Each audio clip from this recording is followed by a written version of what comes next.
Here comes the bride, here comes the bride, here comes the bride, here comes the bride.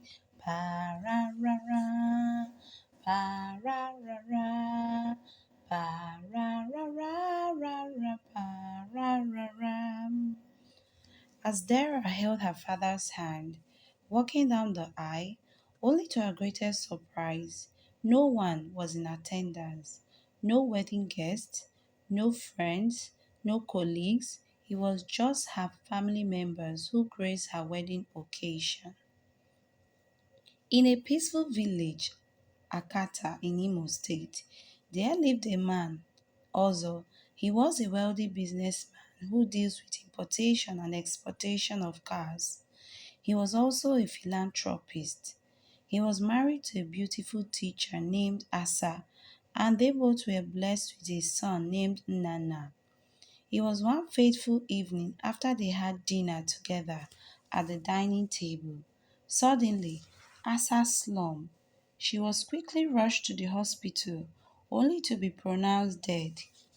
This shattered Ozzo's world. He kept thinking how he would survive without his wife by his side to support him both spiritually, economically, financially, and morally. He then decided to shut out everyone because of the mystery behind the death of his wife. He shut his gate to the villagers who usually come to collect their monthly allowances from him. He dropped off his son in school by himself. He ran the household errand without the help of anyone. One day his son Unana had a discussion with him. Father, you used to like the villagers before when mom was alive. What happened? Why the sudden change? Also explains to his son, my son, the days are dark. You don't know who is who. We have to limit our circle of friendship with people because it is strange how your mother, who seemed healthy, suddenly died after eating her dinner. Nana grew up with this mindset of not associating with too many people in the society. He limited himself by living his life in a triangular format, from work to church to the house. He had no friends, just a few business partners. Even he was of age to get when he was of age to get married. He got married to a beautiful lawyer, Ifoma, and they lived in a beautiful house. God bless Nana, who was a wealthy businessman, just like his father. Along the line, Nana was able to convince his beautiful wife, Ifoma, to limit her circle of friends because of the heart of man is evil. You don't know who is who. He told of the story of his mother's sudden strange demise. Ifeoma, out of pity, did as her husband has instructed her because she loved her husband and would do anything for him. She had to limit her circle of friendship and association with people. God blessed Nana and Ifeoma with two beautiful girls. Their first issue was named Dara, while the second issue was named Somto. Dara was the father's apple of eyes. She always clinged to dad and followed dad's instruction while growing up. But Somto was her opposite, always looking for ways to socialize, make new friends. But Dara always obeyed Dad, who told them to always limit their circle of friends because the heart of man is evil. The days are evil. No one knows the heart of man. But Somto will sneak out of the house and attend her friends' birthday parties, not minding the consequences of her action. On one of the occasions she sneaked out of the house, she was caught by her father who grounded her for 2 weeks. They all grew up. Dara became a teacher while Somto became a doctor. Somto got married before her sister since she was the sociable one who associated with people. She met her darling husband in one of the parties she attended. But her father insisted on having the wedding ceremony in his compound. At first, Somto and her husband Ekene resisted, but left with no option, she had to accept and fulfill her father's wish. The wedding ceremony was a small one despite the wealth amassed by Ekene. It was graced by just a few family members. When her sister visited her home, Dara was surprised that Sumdo had so many friends.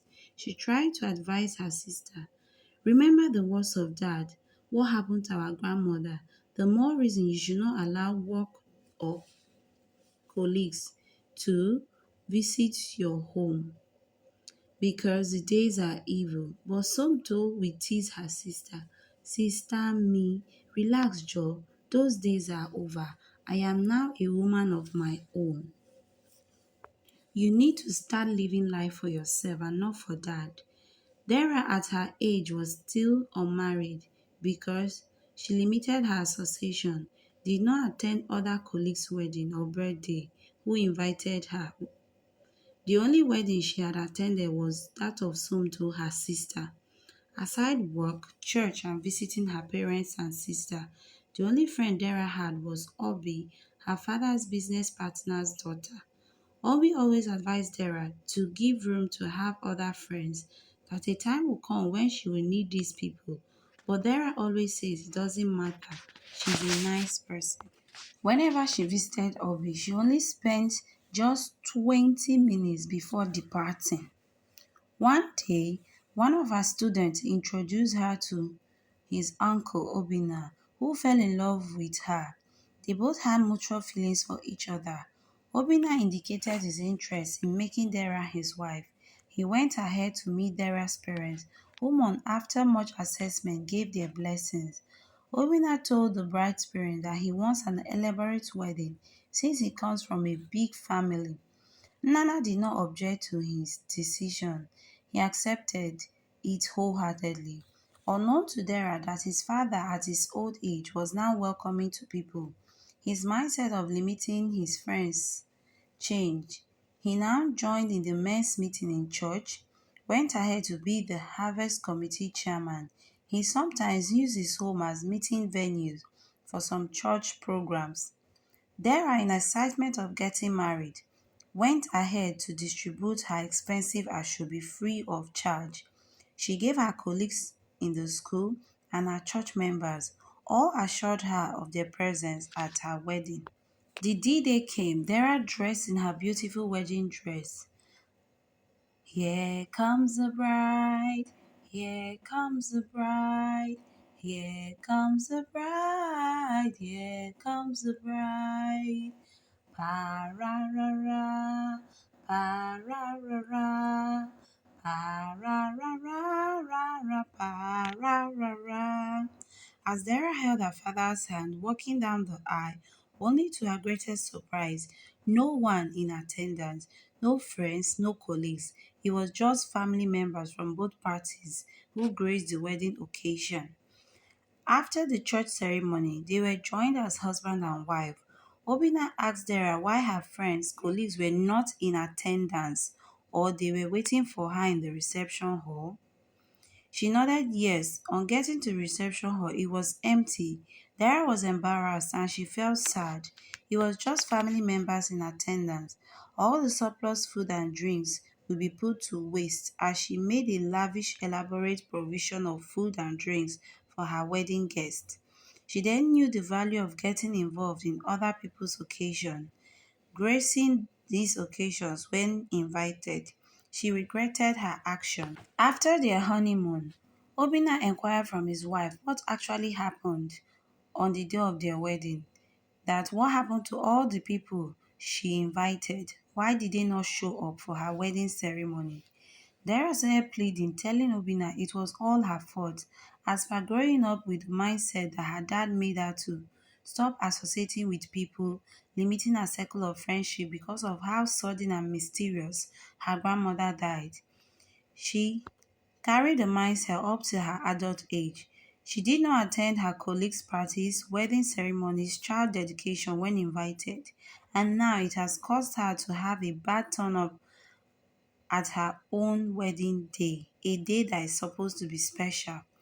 Obina advised her to change that archaic mindset that no man is an island, we need people around us to survive, that she should let go of that mentality before she would pass it down to her children. After the discussion, Dara became more receptive to people. She made effort to attend functions when invited and became more sociable and increased her circle of friendship. I hope you did enjoy the story. We have come to the end of the story.